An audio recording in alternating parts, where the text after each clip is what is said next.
Understanding earth, line, and neutral in single-phase systems. I have a 240 volts 10V2 wire single-phase UK supply with TT earth bonding earth rod. The breakers are double pole. The issue is with a lighting radial circuit.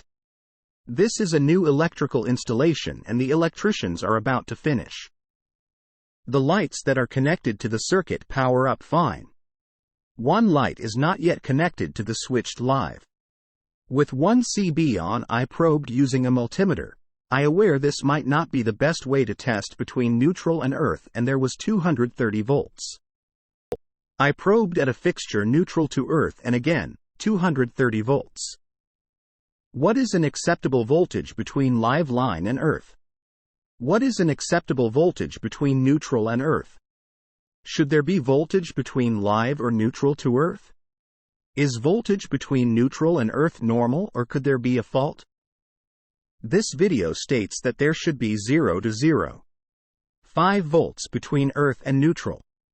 This post on Quora states that a rule of thumb used by many in the industry is that neutral to ground voltage of 2 volts or less at the receptacle is okay, while a few volts or more indicates overloading. 5 volts is seen as the upper limit.